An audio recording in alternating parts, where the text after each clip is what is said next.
5.18은 북한 특수군 600명이 일으킨 게릴라 전쟁이다. 그 다음에 시대를 조직한 사람도 없고 지휘한 사람도 한국에는 없다. 광주의 영웅들은 이른바 북한군의 부역한 군함이들이다. 정치적으로 이용하는 세력들에 해가지고 그냥 폭동이 민주화운동으로 된 겁니다. 종북 좌파들이 지금 판을 치면서 5.18 유공자라는 이상한 괴물 집단을 만들어내면서 우리의 세금을 축내고 있습니다. 네. 자, 얘기 좀 한번 들어볼까요, 우리 황 선생님? 지만은 광수 이 부분에 대해서 북한군 특수부대 이야기요. 네. 그 상식적으로 북한군이 광주에 침입, 진입 뭐라고 해야 됩니까? 침투 이게 당시 외계인이면 가능하겠습니다. 아니 그러니까 박정희 대통령이 시해되는 11.6 사건 때문에 미국 자체가 대포권 프리를 발동합니다. 네. 그리고 당시 중국이나 소련이나 북한에게 너희 함부로 움직이지 말아라 경고성 멘트를 날리기도 했고요. 네. 그다음 여러 전투기부터 시작을 해가지고 항공모함, 기함, 순항함 이런 배들을 부산하고 인천에 엄청나게 정박을 시켜놓은 상태였고 당시 우리 군은 진돗개 둘이 발령 나가지고 아니 어떻게 광주를 침투하죠? 그러니까 쉽게 이야기하면 우리 앵커님께서는 아시겠습니다만 68년에 1.1 사태가 있었지 않습니까? 네, 김신조. 맞죠. 김신조를 비롯한 31명의 북한의 특수부대가 박정희 대통령을 시해하려고 왔다가 29명이 사살되고 김신조는 잡혀서 지금도 목회활동하고 계신 걸로 알고 있고 한 명은 도망을 쳤는데 그 29명이 사살당할 때 당시 우리 군의 피해도 상당했거든요. 네. 그리고 그때 울진 같은 해입니다. 68년에 울진 삼척에 무장공비가 침투했을 때도 소탕이 가능했고 근데 광주는 완전 내륙이란 말이죠. 근데 내륙까지 과연 북한군이 침투했다. 좋습니다. 북한군 600명이 광주에 있었다라고 칩시다. 그러면 그 계엄 상태에서 북한군이 광주까지 들어오게 했으면 당시 이희성 계엄 사령관이라든지 아니면 전두환 보안사령관은 직무유기를 한 그렇죠. 셈이죠.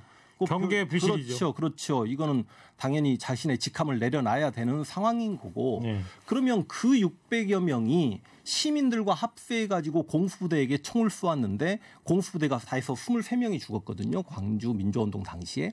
23명 중에 거의 10명 정도만 시민군과 총격전에서 죽었고 나머지는 오인 사격이라든지 아니면 군인이 운전했던 장갑차에 깔린다든지 네. 그런 사고로 죽게 되는데 과연 600명이 투입되는데 공수부대에 10명 정도 사상이라는 게 상식적으로 말이 되는 건지 그 북한군의 시신이 단 한 구도 발견되지 않았다는 부분과 네. 당시 군대 내 장교 여러 인사들이 북한군을 보았다라고 언급도 하지 않았는데 네. 그리고 당시 내외신 기자들이 전부 다 광주에 들어와 있었단 말이죠. 아니 북한군이 광주까지 침투했으면 이건 엄청난 특종이지 않습니까? 근데 어느 누구도 북한군 이야기를 하지 않았는데 그 광주 민주화운동이 끝나고 지금 40년 가까이 돼가는데 지금 이때서야 이런 얘기가 나온다는 건 역시 기억하는 자들이 사라지면 역사는 왜곡된다라는 생각을 다시 한번 해보게 됩니다.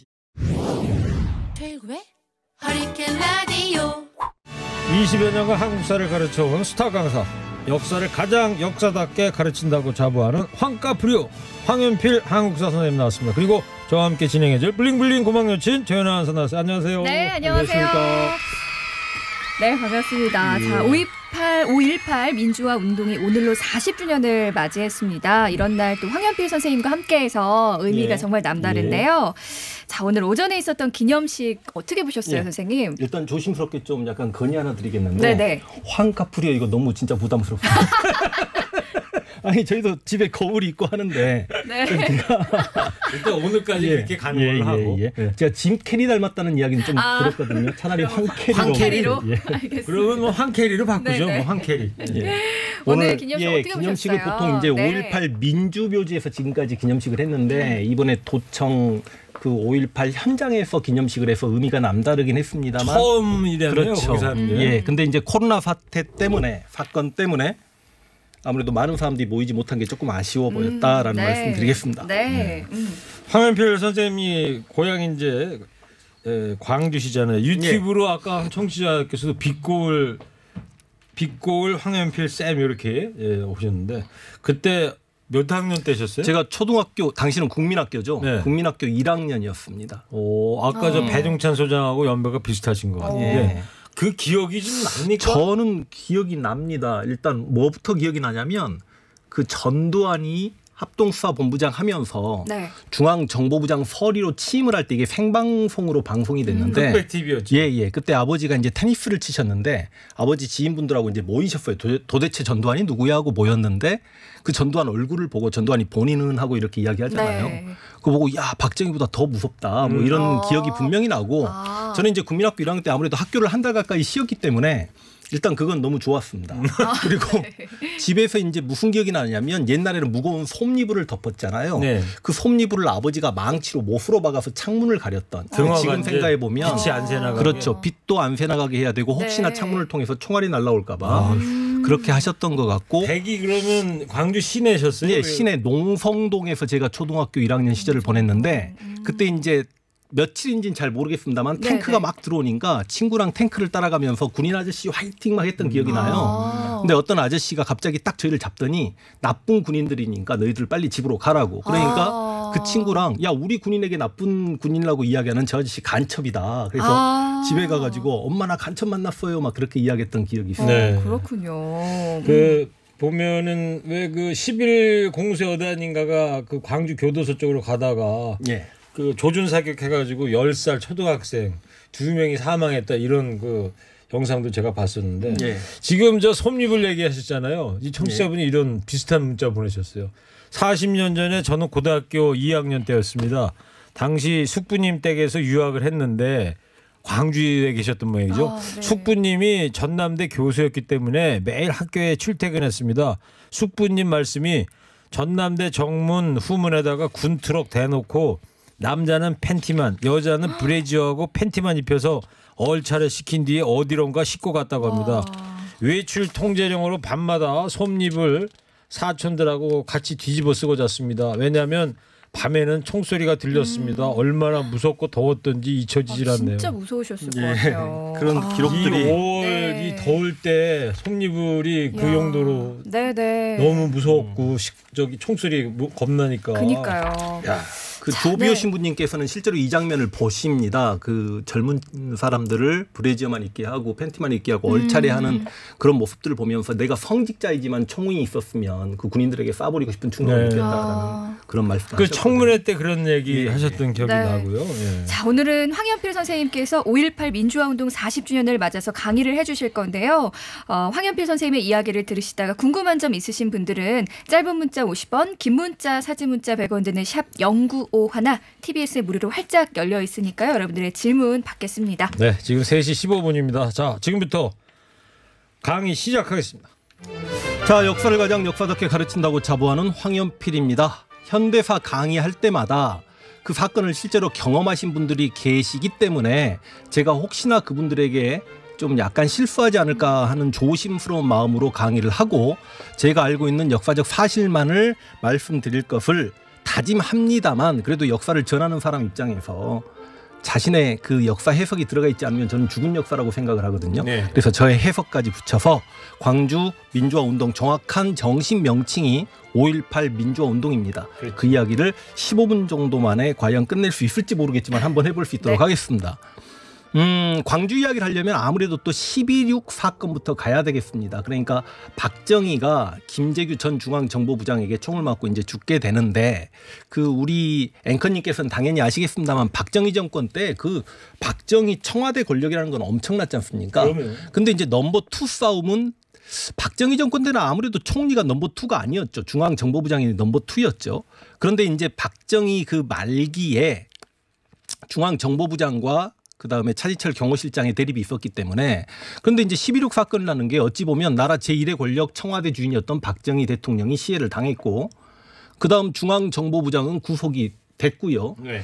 경호실장 차지철은 현장에서 같이 죽었습니다. 그러다 보니까 이제 당연히 군이 권력을 잡게 되는 거고 대통령이 죽었기 때문에 이제 계엄이 선포가 되는 건데 계엄 사령관은 정승화 육군 참모총장이었습니다. 그런데 박정희 시해를 조사해야 되는 건 원래는 중앙정보부의 역할인데 중앙정보부장이 체포가 되는 바람에 당시 보안사령관이었던 전두환이 합동수사본부장이 된 거죠. 합수부장이라고. 그렇죠. 합수부장이라고도 이야기합니다. 근데 그 전두환이 아무래도 신군부의 주역이었기 때문에 그 신군부라는 건 이제 12.12 이후에 과거 박정희의 쿠데타를 일으켰던 군부랑 비교해서 신군부라고 하는데 죄송합니다. 신군부란 표현보다도 일단 하나의 실세였죠. 하나회가 박정희가 자기가 군대에서 쿠데타를 일으켰기 때문에 또 다른 군부 쿠데타를 막기 위해서 자신과 고향이 같은 경상도 출신의 군인들로 이렇게 사조직을 만들어 놓은 건데 이게 계엄이 선포되어 있는 상태에서 12월 6일경에 최규하가 통일주체국민회의를 통해서 대통령에 당선이 됩니다. 네. 그러니까 유신 때는 통일주체국민회의라는 곳에서 대통령을 선출했는데 그 최규하 당선 6일 이후에 신군부 전두환과 하나의 일당들이 다시 군부 쿠데타를 일으켜서 당시 계엄 상태에서 계엄 사령관인 정승화 육군 참모총장을 체포해버립니다. 네. 그러니까 정승화 육군 참모총장이 아무래도 그 박정희 시해 현장에 있었기 때문에 체포를 해버린 거죠. 계엄은 선포돼 있는데 계엄 사령관은 체포됐고 보안 사령관이자 당연히 합동수사본부장인 전두환이 실세인데 이게 이제 12.12 군사 쿠데타입니다. 예. 근데 5.16과 12.12의 차이점은 뭐냐면 5.16은 쿠데타를 성공하자마자 박정희가 혁명 공약이라는 걸 발표해서 내가 이 쿠데타의 주인공이다라는 걸 밝히죠. 그리고 혁명 공약에서 방공과 경제개발 등을 국시로 내세웁니다만 아니 12.12 군부 쿠데타가 있었다는 건 서울 시민들도 분명히 탱크 소리도 들었고 총 소리도 들었습니다만 전두환이 내가 바로 전두환이야 이거 앞으로 나서질 않아요. 네. 근데 당시 이제 당연히 정치 활동을 재개했던 김대중이나 김영삼이나 이런 정치인들, 재야 지식인들, 학생들 입장에서는 분명히 신군부의 주역이 누군가가 있을 텐데라는 불안한 마음이 있었습니다만 그 전두환이 4월 달에 중앙정보부장 서리로 취임을 합니다. 80년 4월입니다. 이제. 그러니까 계엄은 대통령 죽고 나서 6개월 동안 계속되고 있는 상태에서 합동수사본부장이자 보안사령관이 중앙정보부장 서리로 취임을 한다라고 하니까 국민들 입장에서는 야, 저 사람이 그러면 신군부의 실세인데 그 사람이 TV에 나온다니까 TV로 모여든 거죠. 근데 그 전두환이 TV에 나와서 본인은 하고 이렇게 이야기하는 순간 사람들은 소름이 끼쳤던 거고 야, 전두환 저거 무서운 친구 같은데라는 생각을 했던 거고 그래서 학생들이 이제 시위를 하기 시작하는데 시위 구호가 뭐였냐면 대통령 죽은 지 6개월이 넘었다. 계엄 철폐해라. 그리고 신군부 물러가라. 전두환 퇴진을 요구하는 거죠. 5월 달부터 그 시위 규모가 굉장히 커져가지고요. 5월 13일경에는 이제 거의 10만 명이 육박하게 되고 5월 14, 15일경에는 뭐 10만 명이다, 20만 명이다 이런 말이 나오는데요. 당시 대학생이 지금처럼 전국에 100만 대학생이 아닙니다. 전국의 대학생이 한 30만 정도인데 5월 15일경에 10만 명이 모였다, 20만 명이 모였다. 이건 엄청난 숫자였죠. 네. 근데 이때 이제 대학생 그 서울대 총학생회장이 지금 저기 미통당의 네. 심재철 대표구 원내대표, 복학생 대표가 지금의 민주당의 대표 이해찬 씨인데 이제 이분들이 서울역에서 시위를 하면서 혹시나 전두환이 군대 몰고 나올 수 있는 명분을 줘서는 안 된다. 그래서 시위를 그만두자라고 했고 그렇게 결정이 나서 서울역에서 이걸 회군을 해버리죠. 네. 그래서 이때 서울역 회군했던 부분에 대해서 당시 학생들은 결과론적으로 학생들이 시위를 멈췄고 전두환은 어디선가 사륙이 필요했던 거고 그래서 서울에서 학생들이 시위를 멈춤으로 인해서 광주가 타겟이 됐고 광주 시민들이 많이 죽었기 때문에 그만큼 우리는 광주에게 부채의식이 있다 이제 이런 말씀들을 하는 건데 이제 저는 전두환 입장에서 한번 생각을 해보고 싶습니다. 과연 전두환은 진짜 서울에서 학생들이 회군을 하길 바랬을까 아니면 시위 규모가 더 커지길 바랬을까. 네. 근데 전두환 입장에서도 서울을 봉쇄하고 서울에 있는 그 많은 대학생들을 무력으로 진압하는 건 분명히 쉽지 않았을 겁니다. 근데 5월 15일 날 분명히 서울에 있는 대학생들은 시위를 중단했고 그렇다고 모든 대학생들이 중단했던 건 아니에요. 고려대학교 국회의원 하셨던 심계륜 씨 같은 분이 총학생회장이었는데 고대 학생들은 시가행진을 했죠. 그런데 5월 16일 날 서울에서 시가행진이 멈췄는데 5월 17일 날 비상계엄을 확대를 시켜버립니다. 이 비상계엄을 확대하면서 전국 대학에 휴교령을 내리고 마침 그 17일 24시를 기해서 비상계엄을 확대하면서 김대중을 내란 음모죄로 기속을 시켜버립니다. 구속을 시켜버립니다. 그러니까 이게 저는 이게 이제 전두환의 계획이었다라는 생각이 진짜 100% 확신이 되고. 그러니까 17일 밤에 그렇죠. 김대중 씨를 이제 구속을 구속을 시키죠. 연행해서. 그러니까 이제 일반인들이 생각할 때 광주가 원래부터 그렇게 폭력 시위를 했던 거 아니냐 이런 착각들을 많이 하시는데요. 그 서울역에서는 공수부대들이 진압봉으로 그 시위 학생들을 진압하기도 했고 경찰차가 불태워지기도 했고 그랬습니다만 광주는 5월 15일 날 전남대학교 교수들이 학생들과 함께 평화롭게 시위를 했고요. 5월 16일은 당시 전남대 총학생회장 박관현이 당시 광주 그러니까 전남지방경찰청장이셨던 안병화 청장과 나름 화해를 하게 되고 경찰이 시위 군중을 지켜주면서 굉장히 평화롭게 시위를 했거든요. 광주는 평화로웠다. 그렇죠. 시위를 했어도. 아 그럼요. 그런데 이제 5월 17일 24시를 기해 가지고 비상계엄이 전국 확대되고 휴교령이 선포가 되는데 이제 그러면 바로 0시 넘어가자마자 5월 18일이지 않습니까? 근데 5월 18일이 일요일입니다. 일요일 날 아침에 과연 몇 시간 전인 17일 24시에 비상계엄이 전국 확대되었다는 걸 알고 있는 시민이 얼마나 될까요? 조간신문도 없으니까. 그런데 이제 휴교령은 선포가 되고 경찰도 아니고 일반 군인도 아닌 공수부대들이 광주 지역의 대학교들을 이제 학생들 못 들어가게 지키는데 이때 공수부대는 전국의 대학에 깔린 건 팩트이고 사실이긴 합니다. 그런데 일반인들이 잘 모르는 게 아니 비상계엄이 확대됐다는 걸 모르고 그냥 일요일 아침 일찍 와가지고 전남대학교로 공부하려고 했던 학생들이 공수부대들에게 두들겨 맞아가지고 광주에 있는 정형외과로 가서 5명 정도가 이렇게 치료를 받는 일이 생깁니다. 그 아침 7시에 일요일 날 급히 등교를 했던 친구들이 전두환 퇴진을 요구하고 비상계엄 철폐를 요구하는 학생들이 아니라 고시 준비하는 친구들이고 취업생들인데 그리고 이제 오전 10시경에 굉장히 많은 이제 학생들이 모여가지고 한 300명 정도가 이제 돌을 던지고 우리 학교에 들어갈 수 있게 해달라고 했는데 그 5월 18일에 광주에서는 이제 칠공수입니다. 칠공수가 돌격 앞으로를 하더니 개머리판으로 학생들을 내리 찍고 그다음 진압봉이 지금의 의경 정경들이 쓰는 진압봉이 아니죠. 물풀의 나무라고 해가지고요. 굉장히 단단한 진압봉인데 진압봉으로 막 학생들을 막 때리고 이게 이제 전남대학교 정문 앞에서 있었던 이야기인데 물 좀 마시겠습니다. 전남대학교 후문 쪽으로 가면 그 공수부대들이 지나가는 버스를 멈추게 합니다. 그리고 막 올라타가지고 막 시민들을 끌어내리고 때리는데 그러다 보니까 전남대 정문 앞에서 이제 흩어졌던 군중들이 여기저기 막 광주역에 가서 작은 시위들을 하는데요. 야 이건 진짜 의도적이지 않았나. 여기저기에서 공수부대들이 나타나서 시민들을 얼마나 구타를 하는지. 전남대 안뿐만이 아니고 그럼요. 아니고 시내 곳곳에서 곳곳에서 동시다발적으로. 그 참상은 말로 못합니다. 예를 들어서 제가 한번 좀 읽어드리자면 학생이 골목 마지막 집으로 뛰어듭니다. 북동 우체국 옆 골목인데 그 집 할머니가 장롱에 숨겨져요. 어떤 집 할머니가. 근데 따라온 공수 2명이 할머니까지 구타한 후 장롱에 숨은 학생을 찾아내 구타하고 학생은 실신한 채 끌려갑니다. 그날이 18일이 일요일이라고 했죠.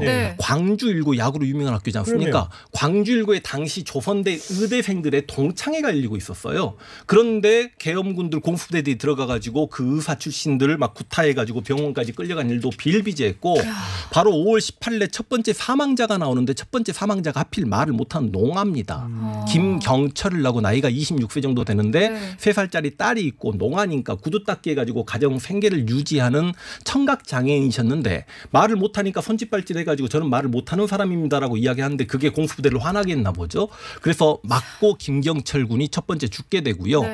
그래서 이제 5월 19일을 넘어가면서 광주 시내는 5월 18일부터 첫 희생자가 있었어요. 그럼요. 첫 희생자가 있었습니다. 그러니까 이걸 일반인들이 많이 모르세요. 저도 처음 듣는 것 같은데. 그리고 이제 5월 19일 가게 되면 실은 벌써 5월 19일에 총을 맞고 죽은 고등학교 3학년 학생의 시신이 발견이 됩니다.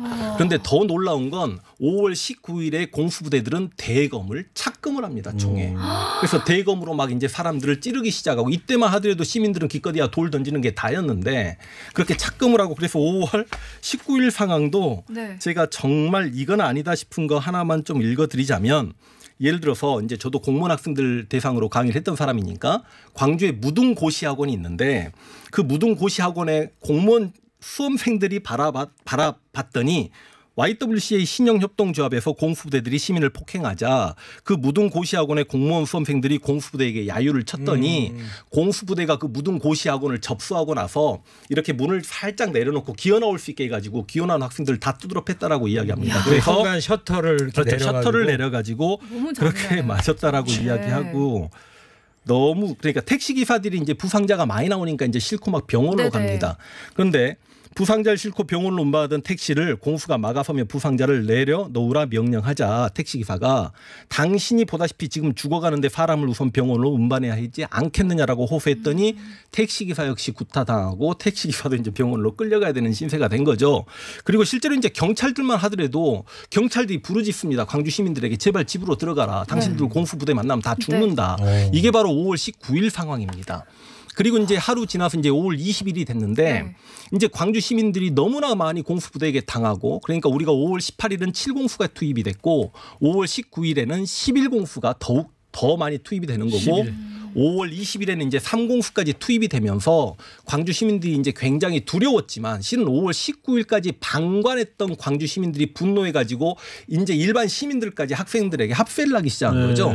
그런데 5월 20일에 멋있었던 게 뭐냐면 택시기사들이 이 상황을 가장 먼저 알게 됩니다. 광주 전역을 돌아다니게 되면서 택시기사님들끼리 서로 연락을 취해가지고 무등경기장에서 택시 200대가 우리가 이 택시로 시위하는 학생들에게 도움을 주자라고 해가지고 금남로까지 오게 됐는데 이게 참 멋있는 게 당시 택시는 그 운수 노동자들 입장에서는 그게 전 재산이거든요. 그렇죠. 근데 그 택시를 몰고 나오게 됐고 20일에 저녁에 광주역에서 처음 집단 발포가 있습니다. 그래가지고 4명 정도 시민들이 희생을 당하고요.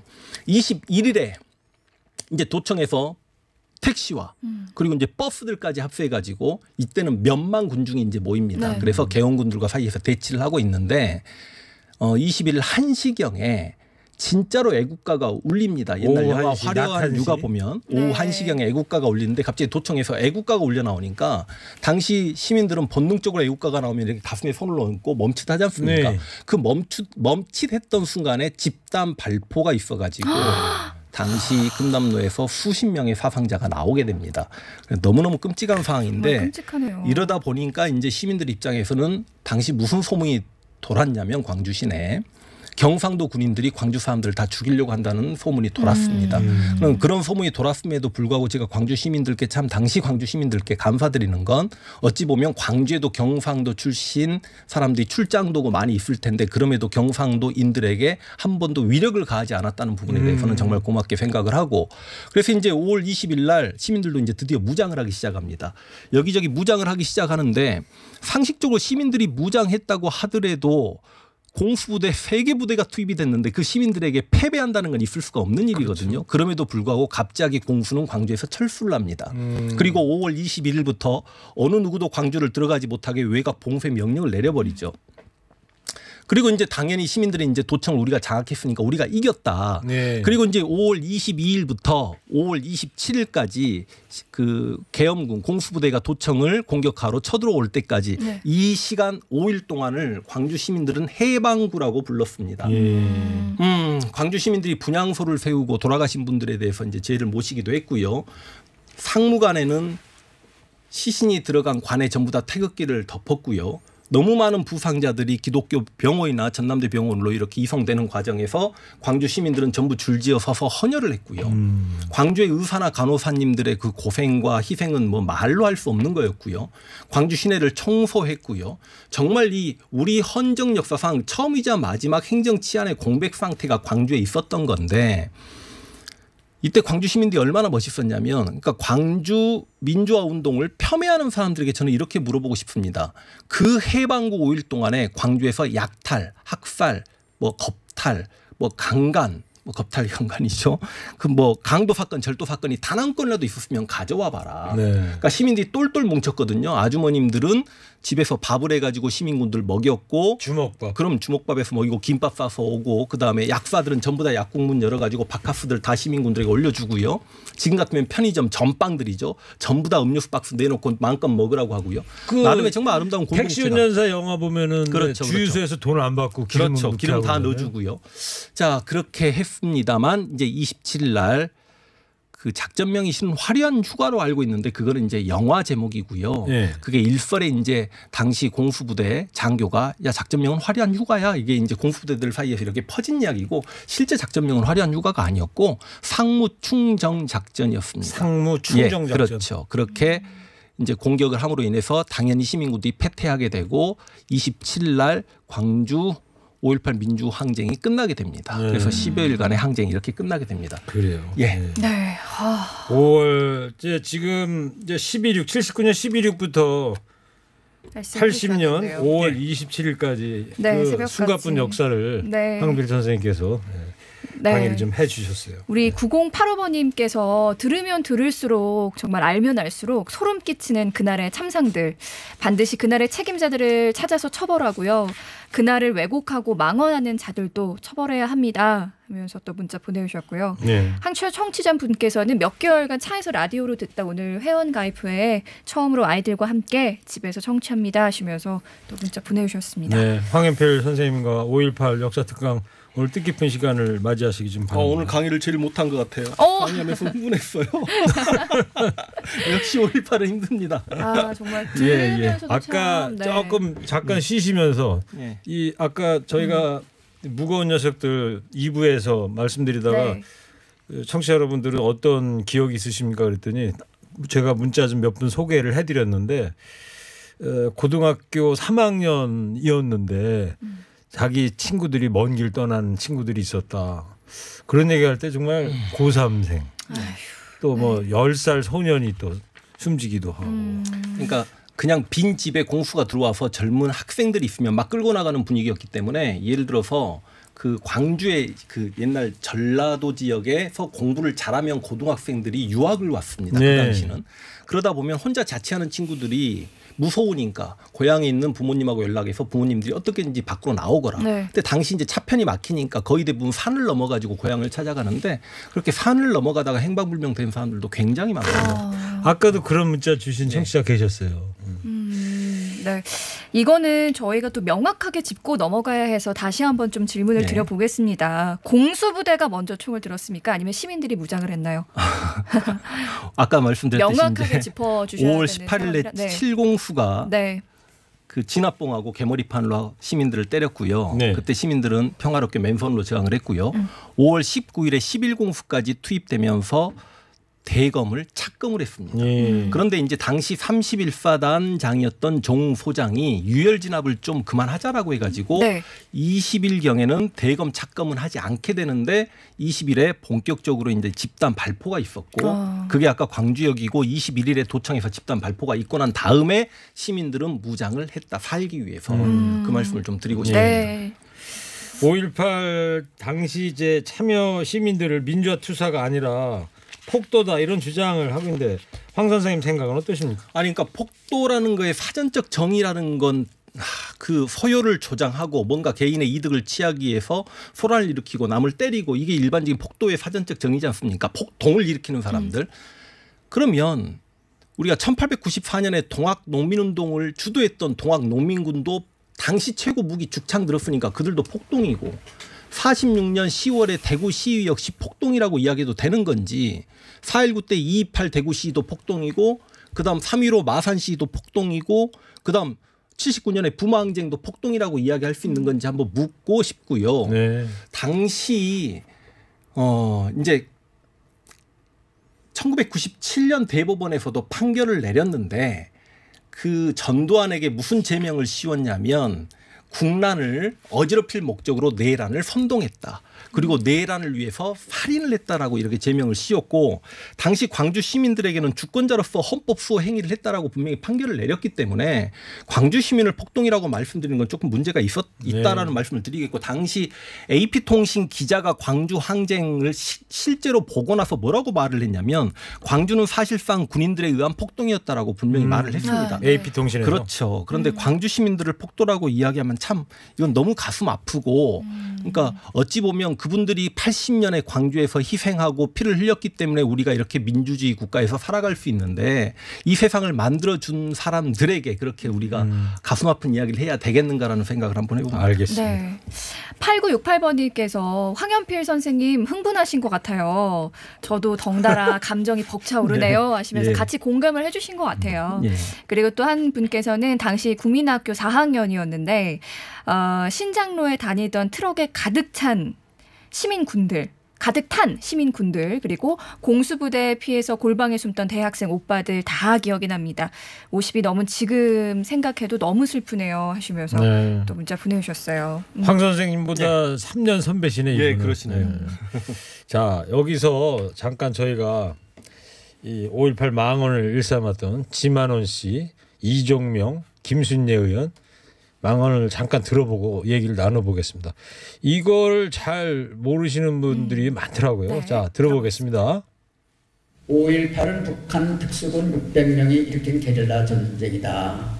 그 다음에 시대를 조직한 사람도 없고 지휘한 사람도 한국에는 없다. 광주의 영웅들은 이른바 북한군의 부역한 군함이들이다. 정치적으로 이용하는 세력들에 의해 가지고 그냥 폭동이 민주화 운동으로 된 겁니다. 종북 좌파들이 지금 판을 치면서 5.18 유공자라는 이상한 괴물 집단을 만들어내면서 우리의 세금을 축내고 있습니다. 네. 지만원, 이종명, 김순례 의원. 세 명의 이야기를 좀 들어봤는데 참. 지만원 씨 이제 광수 뭐 멀쩡한 사람 갖다 놓고 동그라미 표시해 놓고서는 뭐 광주에서 온 북한에서 온 광주 특수군이다, 광수다. 그다음에 뭐 김순례 괴물 집단을 뭐 만들었는데 뭐 정말 참. 말도 안 되는 소리를 다 했었는데. 네. 자, 얘기 좀 한번 들어볼까요, 우리 황 선생님? 지만은 광수 이 부분에 대해서. 아, 북한군 특수부대 이야기요. 네. 그 상식적으로 북한군이 광주에 침입, 진입 뭐라고 해야 됩니까? 침투 이게 당시 외계인이면 가능하겠습니다. 아니 그러니까 박정희 대통령이 시해되는 11.6 사건 때문에 미국 자체가 대포권 3를 발동합니다. 네. 그리고 당시 중국이나 소련이나 북한에게 너희 함부로 움직이지 말아라 경고성 멘트를 날리기도 했고요. 네. 그다음 여러 전투기부터 시작을 해가지고 항공모함, 기함, 순항함 이런 배들을 부산하고 인천에 엄청나게 정박을 시켜놓은 상태였고 당시 우리 군은 진돗개 2이 발령 나가지고 아니 어떻게 광주를 침투하죠? 그러니까 쉽게 이야기하면 우리 앵커님께서는 아시겠습니다만 68년에 1.1 사태가 있었지 않습니까? 네, 김신조. 맞죠. 김신조를 비롯한 31명의 북한의 특수부대가 박정희 대통령을 시해하려고 왔다가 29명이 사살되고 김신조는 잡혀서 지금도 목회 활동하고 계신 걸로 알고 있고 한 명은 도망을 쳤는데 그 29명이 사살당할 때 당시 우리 군의 피해도 상당했거든요. 네. 그리고 그때 울진 같은 해입니다. 68년에 울진 삼척에 무장공비가 침투했을 때도 소탕이 가능했고 근데 광주는 완전 내륙이란 말이죠. 근데 내륙까지 과연 북한군이 침투했다. 좋습니다. 북한군 600명이 광주에 있었다라고 칩시다. 그러면 그 계엄 상태에서 북한군이 광주까지 들어오게 했으면 당시 이희성 계엄 사령관이라든지 아니면 전두환 보안사령관은 직무유기를 한 그렇죠. 셈이죠. 경계 부실이죠. 그렇죠. 이거는 당연히 자신의 직함을 내려놔야 되는 상황인 거고 네. 그러면 그 600여 명이 시민들과 합세해가지고 공수부대에게 총을 쏘았는데 공수부대가 다 해서 23명이 죽었거든요. 광주 민주화운동 당시에. 23명 중에 거의 10명 정도만 시민군과 총격전에서 죽었고 나머지는 오인 사격이라든지 아니면 군인이 운전했던 장갑차에 깔린다든지 네. 그런 사고로 죽게 되는데 과연 600명이 투입되는데 공수부대에 10명 정도 사상이라는 게 상식적으로 말이 되는 건지 그 북한군의 시신이 단 한 구도 발견되지 않았다는 부분과 네. 당시 군대 내 장교 여러 인사들이 북한군을 보았다라고 언급도 하지 않았는데 네. 그리고 당시 내외신 기자들이 전부 다 광주에 들어와 있었단 말이죠. 아니 북한군이 광주까지 침투했으면 이건 엄청난 특종이지 않습니까? 근데 어느 누구도 북한군 이야기를 하지 않았는데 그 광주 민주화운동이 끝나고 지금 40년 가까이 돼가는데 지금 이때서야 이런 얘기가 나온다는 건 역시 기억하는 자들이 사라지면 역사는 왜곡된다라는 생각을 다시 한번 해보게 됩니다. 기억하는 자들이 사라지면 제가 만들어낸 말입니다. 역사는 왜곡됩니다. 역사는 왜곡된다. 네, 청취자분 또 문자 소개해 드릴게요. 5월 무슨 말이 필요할까요? 5월만 되면 울분이 치솟습니다. 저희 작은 삼촌이 망월동에 안장돼 계십니다. 어이구. 자전거로 출근 중에 계엄군 총에 맞고 돌아가셨습니다. 하여튼 보면 이런 분들이 다수가 되신 것 같아요. 그죠. 아까도 10살 소년 이야기 제가 네네. 말씀드렸는데 그 몇 감다가 예, 맞습니다. 그 총 맞아서 예, 이렇게 예. 사망했다는 거 아니에요? 예. 이렇게 멀쩡한 사람들을 총도 안 들고 계시고 자전거 출근하는 사람을 향해서 말도 안 되는 군인이 일이죠. 나라 지키라고 하는 군인이 우리 민족한테 이렇게 총질을 해댄다는 게 정말 이해가 안 되고. 네, 맞습니다. 또 계속해서 소개해 드릴게요. 라디오 듣다가 눈물 나긴 처음입니다. 책임자, 관련자 처벌과 사과받는 날이 빨리 오길 하시면서 문자 보내주셨는데 네. 진짜 이 관련자 처벌 어떻게 해야 할까요, 선생님? 아유, 처벌 부분이야 저야 당연히 사형을 시켰어야 된다고 생각합니다만 지금도 이렇게 두 눈으로 그 모습을 우리가 골프 네. 치는 모습이라든지 네. 생일 파티하는 모습들을 봐야 되니까 이게 가슴 아픈 거죠. 그렇죠. 예. 오늘 뭐 문재인 대통령이 기념사에서도 책임자 처벌 반드시 하겠다 이런 이제 5.18 진상규명조사위원회가 이제 지난주부터 활동을 예. 또 시작을 했고요. 예. 그래서 이제 진실이 좀 규명이 되고 나서 예. 이 국회에서 21대 국회에서 법을 좀 개정을 해서 한국판 홀로코스트법이라고 그러죠. 반인도법 예, 예. 이게 좀 제정이 된다면 예. 이 책임자에 대한 처벌이 가능하지 않느냐. 아하. 예, 이런 이야기들이 지금 예. 나오고 있어요. 뭐 법 제정 필요성에 대해서는 뭐 그럼요. 예. 자, 그리고 이 5.18 민주화운동의 이 초기에 이 극우 보수 쪽에 왜곡하는 세력들이 자주 인용하는 것이 광주 그 시민들이 광주 교도소를 습격을 했다. 이게 뭐 대법원에서 또 뭐 유효 판결을 받아가지고 그것이 극우 보수 농객들한테 그 소재로 쓰고 있다 뭐 이래요. 처음에 이게 광주 교도소 습격 사건 있었던데 이건 뭔 얘기입니까? 그러니까 요즘에 이제 보수 유튜버들도 그렇고 광주 시민들을 폭도라고 몰아가는 게 어떻게 그렇게 많은 무장을 할 수 있냐라는 말씀을 드리는데 이 이야기는 꼭 좀 해야 될 것 같습니다. 당시 이제 80년대만 하더라도 파출소 옆에 예비군 무기고라는 게 있어요. 예. 그리고 이게 지방으로 갈수록 그게 더 허술합니다. 그러니까 실제로 광주 항쟁 2년 후에 대구에서 중학생 2명이 예비군 무기고를 털어서 칼빈 소총을 탈취한 사건도 있었거든요. 그렇기 때문에 솔직히 무장하는 건 지금하고는 틀린 거죠. 그러니까 90년대까지 충분히 특히 예비군들 입장에서는 자기 무기가 어느 무기고에 있는지를 알고 살았던 세상이기 때문에 충분히 무장을 할 수 있었다는 말씀을 드리겠고 네. 이 과정에서 조금 아름답다면 아름다운 이야기가 그 31사단 향토사단입니다. 광주에 정웅 소장께서 유혈 진압을 반대하고 좀 평화롭게 시위를 진압하자라고 했다가 이제 전두환 신군부 측과 틀어지게 되면서 당시 공수부대에게 지휘권을 박탈당하게 되고 끝내 이제 예편을 하게 됩니다. 네. 그래서 그 정웅 소장은 광주 항쟁 이후에 광주에서 이제 국회의원이 되시고 당시 이제 경찰 지방경찰청장이 안병하 청장인데 이 안병하 청장이 경찰들에게 시민들을 유혈 진압하지 말아라라는 명령을 내립니다. 그리고 당시 시민들 입장에서는 경찰도 자신 편이라고 생각을 많이 합니다. 그리고 경찰 역시 공수부대에게 많이 구타당하고 끌려가기도 했기 때문에 경찰도 맞았어요. 그렇죠. 왜냐하면 예를 들어서 하여간 높은 계급의 경찰께서 어디에서 이제 30명 정도의 젊은 학생들이 끌려와서 팬티만 입고 원산 폭격을 하고 있고 그런 묶여 있는 상태에서 근데 군인들이 다른 시민들을 잡으러 투입되는 과정에서 그 사람들 손을 풀어주고 전부 다 이렇게 옷을 주면서 얼른 집으로 돌려보냈단 말이죠. 근데 군인들이 투입해가지고 그 경찰을 구타해서 이제 질질 끌고 가는 그런 일도 있었고 근데 이제 안병하 경찰청장이 경찰들에게 무기를 놓고 전부 다 집으로 돌아가거라라는 명령을 내리는데 네. 저는 이제 이 부분에 대해서 경찰들이 무기를 놓고 집으로 돌아감으로 인해서 그만큼 무기 탈취가 쉬워진 측면도 있지만 경찰들이 광주 시민을 학살하지 않게 돼서 참 다행이다. 여기까지만 생각을 했었는데 그게 아니었던 거예요.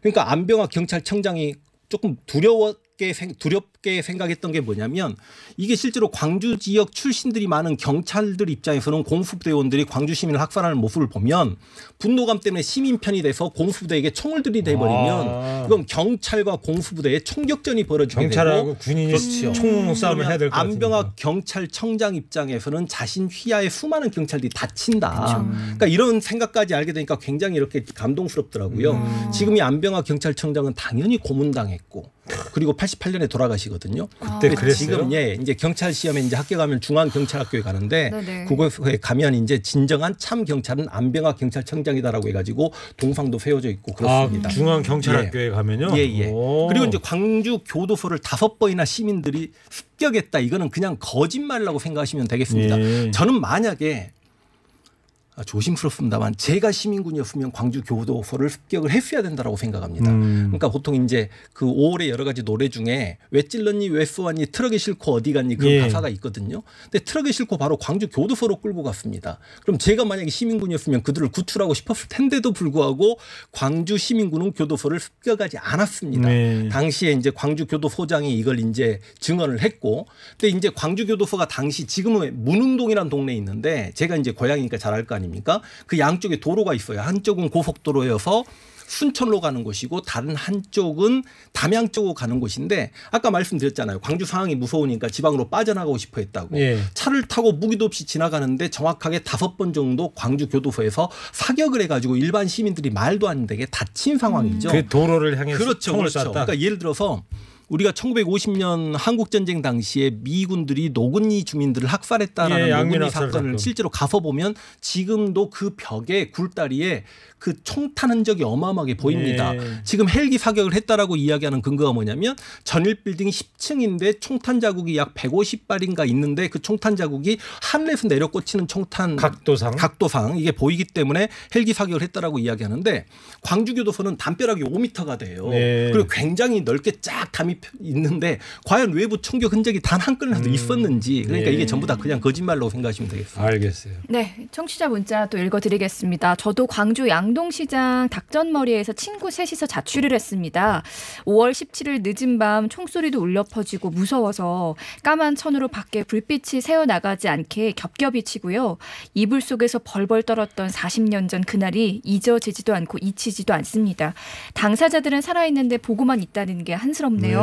네, 또 문자 보내주셨어요. 양동시장이 광주 시내에 있는 시장이에요? 네, 맞습니다. 광주 시내 그 양동시장 닭전머리라고 해가지고요. 네. 거기 통닭이 정말 맛있습니다. 그 등화간제인데 예. 그때 그 79년 80년 임세에는 북한군이 뭐 쳐들어올 것에 대비해서 등화간제 훈련을 했었어요. 예, 예. 서울이나 이런 예, 데서는.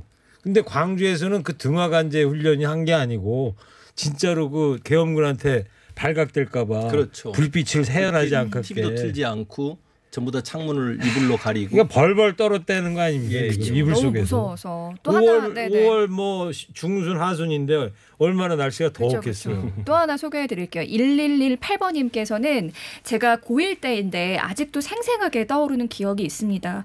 밤중에 총알이 날아다니는 걸 두 눈으로 똑똑히 보았고요.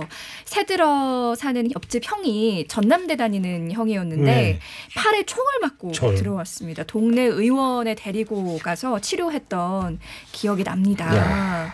지금 말이에요. 지금 저 같은 경우도 아까 5월 13, 14, 15일 서울역 앞 시위하고 예. 저도 예를 들어서 거기 가 있었습니다만 그때 당시에 그 아직도 저도 기억이 나요. 그것도 아직도 저도 트라우마인데 이거 예. 청취자분들이 보내주신 실제로 총알이 날아다니고 예. 이런 상황까지는 그렇죠. 아니었거든요. 네네. 제가 세종문화회관 뒤쪽으로 막 그 시위하다가 쫓겨가지고 어디 저 단독주택으로 들어갔거든요.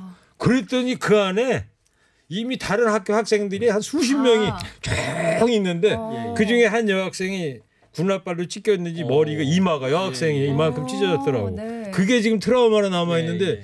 광주 당시에 계신 분들은 실제 총알이 날아다니는 걸 보시고 그럼요. 총 맞은 형의 팔에 부상당한 것도 보시고 뭐 실제로 현장에서 사망하신 장면 보신 분들도 엄청 많으실 것 같고. 그렇죠. 그리고 이제 광주 시민들은 5.18 이후에도 80년 이후에도 광주에서 80년에 돌아가신 분들의 사진이라든지 이런 좀 끔찍한 사건들을 많이 접할 수 있게 되기 때문에 그것 때문에 트라우마들이 상당할 거예요. 그러실 거예요. 예. 저 같은 경우는 80년 지나고 제가 처음으로 광주에 참상을 사진으로 본 게 언제냐? 예. 86년이었던 것 같아요. 예. 명동성당에. 예. 86년인가 87년에 그때 처음 봤다니까요.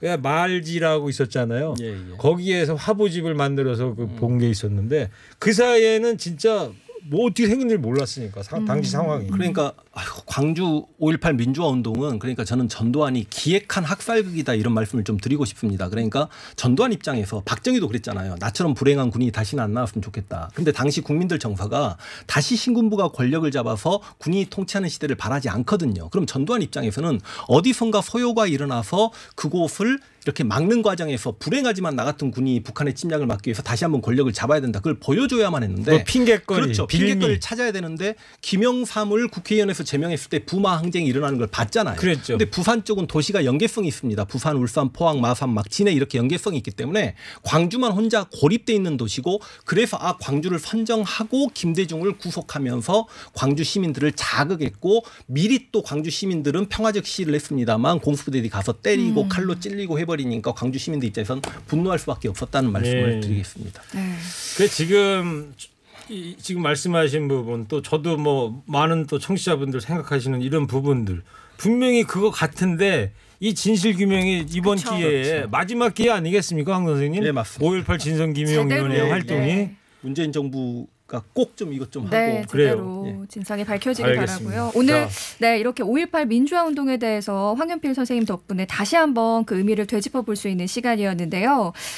선생님, 5.18 민주화 운동은 이런 것이었다. 한마디로 정의를 내려주신다면 일단 80년대 학생운동의 원천이었고요. 4.19 정신을 5.18이 계승하고 5.18 민주화운동이 6.월항쟁의 바탕이 되었다. 그렇죠. 그리고 세계사에 자랑할 만한 정말 멋있고 아름다운 민주화운동이었다. 예. 그런 말씀을 드리고 싶습니다. 5.18 이후에도 뭐 저도 기자 생활하면서 그런 취재 많이 했습니다만은 서울에 있는 대학생들 막 투신도 하고 분신 자살하는 그런 학생들도 되게 많아요, 사실은. 그러니까 이제 광주에 80년에 무슨 일이 있었다는 걸 알고 사는 게 80년대는 굉장히 힘들었던 상황이고 뭔가 부채의식들이 광주 커지고. 시민들이 참 보면은 힘들었을 거다 싶은 생각이 드는 게 저는 어렵습니다만 그 땡전 뉴스라고 전두환이 대통령 됐던 7년 동안 네. 방송 언론이 통폐합되면서 띠띠띠땡 오늘 전두환 대통령. 네. 그럼 그 뉴스를 광주 시민들은 볼 때마다 오늘 전두환이 그렇죠. 아니고 전두환 대통령은 오늘이에요. 전두환 대통령은 오늘이니까. 더 잘하시네. 주어가 먼저 나와.